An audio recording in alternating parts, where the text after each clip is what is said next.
Hello, my name is Russell Myers. Welcome to Issues Unite. So we need to talk about narrative control. If you read Caitlin Johnstone, you know that she uses this term quite a bit, and rightly so. If you don't read Caitlin Johnstone, you really should. CaitlinJohnstone.com. Do so while you can. All right, so by now you have probably heard that RT America has been taken off the air because of pressure from the U.S. government. And so that silences, that is an attempt to silence people that want to hear the opposing view on what is going on right now. But the people but who loses out is you. You know, this is censorship, and I mean, who comes next? It's all, you always have to ask, who comes next? You cannot support this. Because you don't know if it's your voice that will be silenced next. So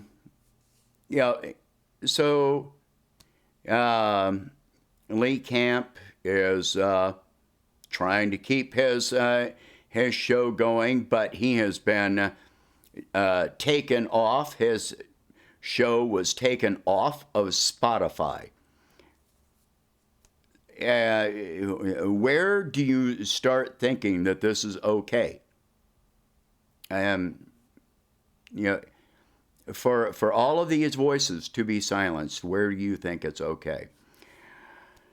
Let's bring up journalistic and political freedom in Ukraine. People in America and other countries think that they're by supporting Ukraine, that they are somehow supporting some kind of political or freedom of expression, but this is absolutely not true. This is tightly controlled in Ukraine. All of this is tightly controlled.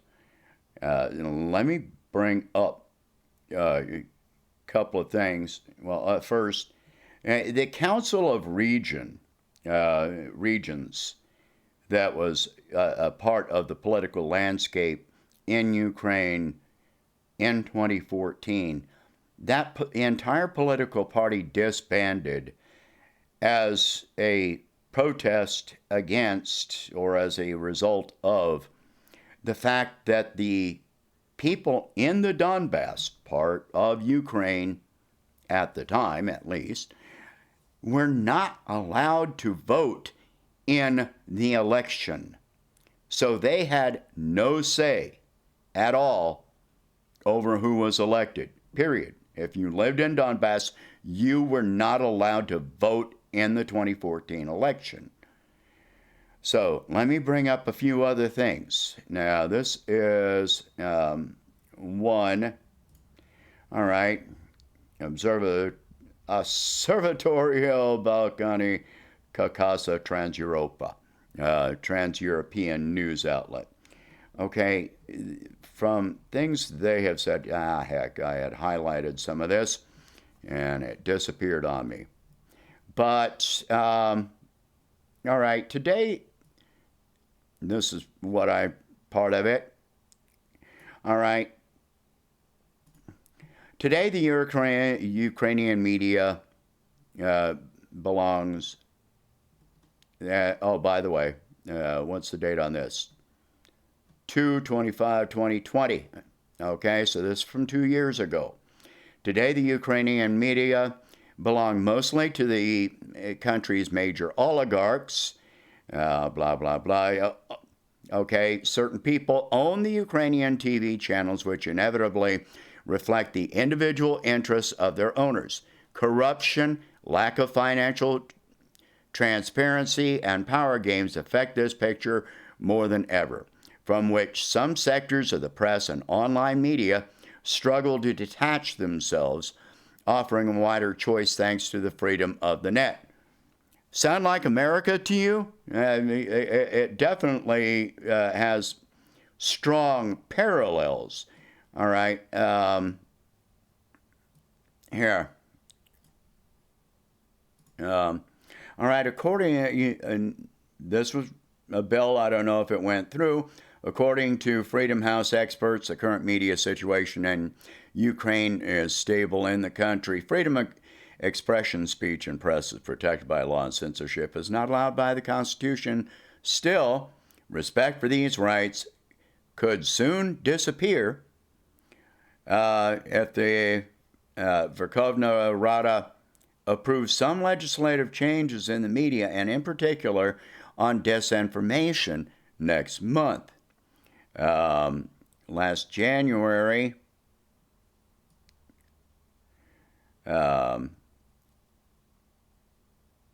here, I'll read the whole thing.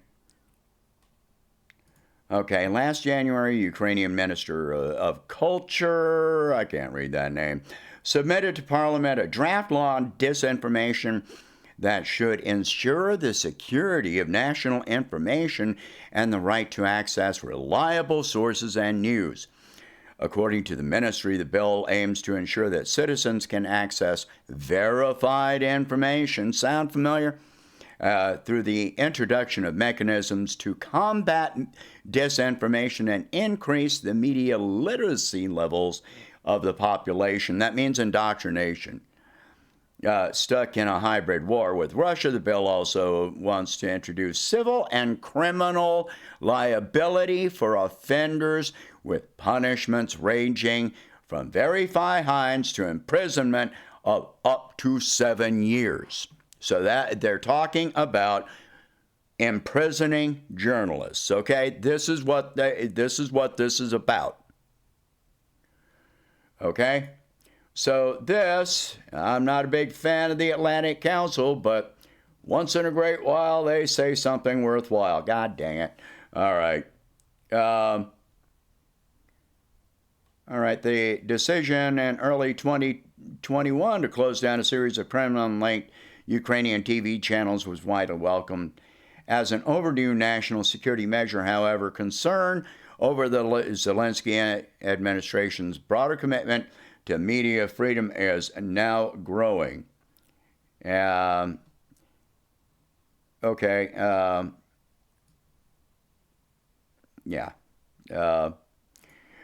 One particularly vivid example was the move to open criminal proceedings against journalist Yuri Botasov, just days after he was involved in a very high-profile spat with Zelensky during the Ukrainian president's annual press marathon.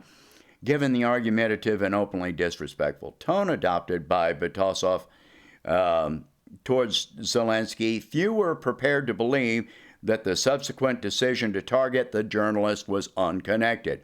Criminal proceedings against a journalist for disagreeing with him. During the same press marathon, Zelensky also attacked another journalist.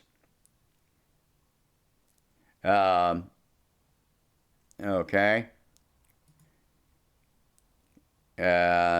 Mikhailo Tkach, who had recently published an investigation into the birthday celebrations of Zelensky's chief of staff, Andriy Yermak. All right. And, here. TV host Natalia Vlashenko was labeled pro-Russian following sharp criticism of Zelensky and his team on her talk show. So she didn't have to say anything pro-Russian. She just had to criticize him. The accusations against Zelensky go beyond attacks on individual journalists and include allegations of pressure on opposition media. In recent months, a number of media outlets, including TV channel Priami, have complained of undue pressure from the office of the president. This has reportedly included attempts to dictate the participation of MPs from Zelensky's Servant of the People Party on certain TV shows.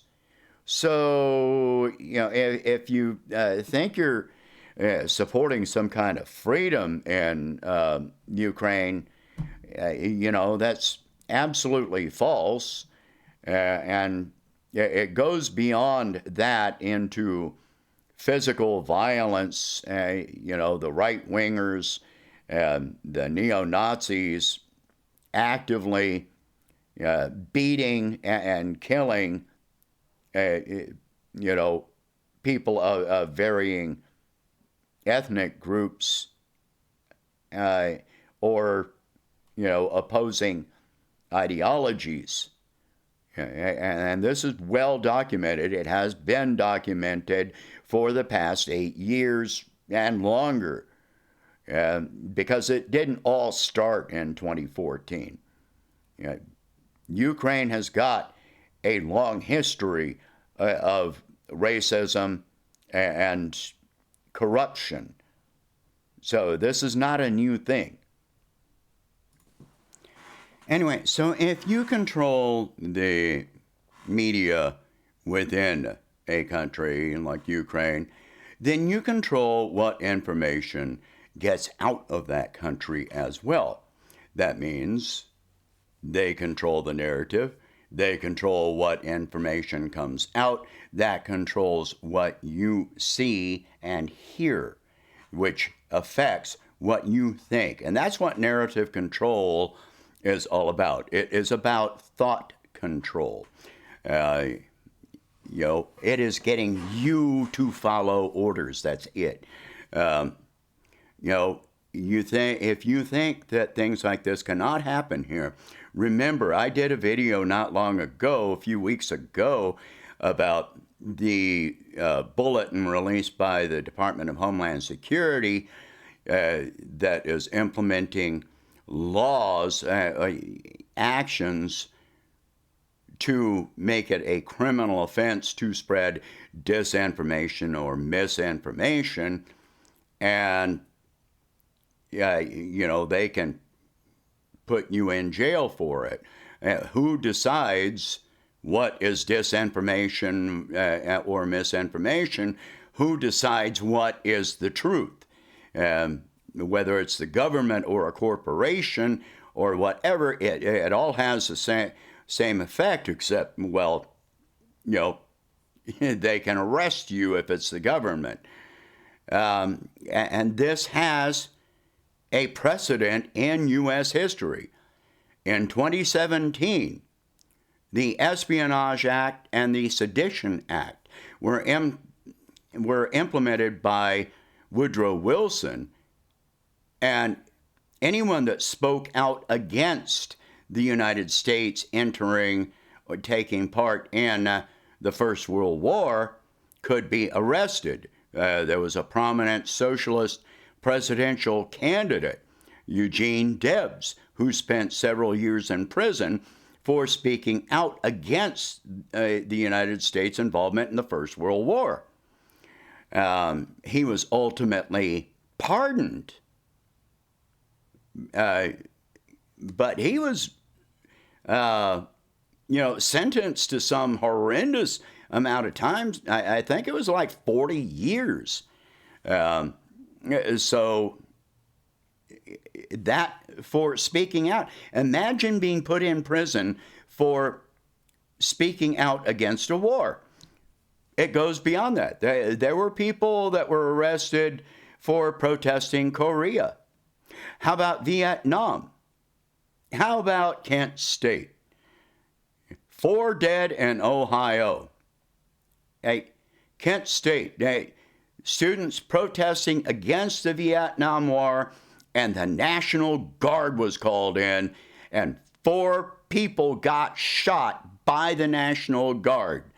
Yes, the U.S. government can come in and kill you for protesting. We have that precedent, and now it is in place again, stronger than ever. So you've got media being taken down, you've got a controlled narrative, and you've got laws in place, systems in place to make it a crime to speak out against what is happening. All right? You should be afraid. This should terrify you. It really should. Anyway, I mean, some internet service providers are even blocking RT. Mine was blocking it the other day. The only way I could access it was through a secure browser.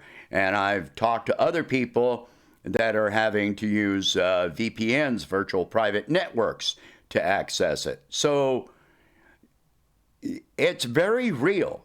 It's very real. And you cannot deny it. Share this video. Talk about these subjects. While you still can, talk about these subjects. If you can, please donate $1 a month to help expand the channel. Our choices for progressive media are shrinking.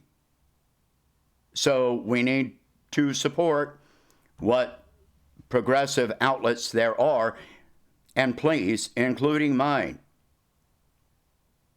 I don't have a big audience. Maybe it'll grow from this. Hope, but I think I offer some very valid and thought-provoking views. All right, so again, share this video, talk about these subjects. If you can, donate $1 a month to help expand the channel, and I'll catch you in the next one.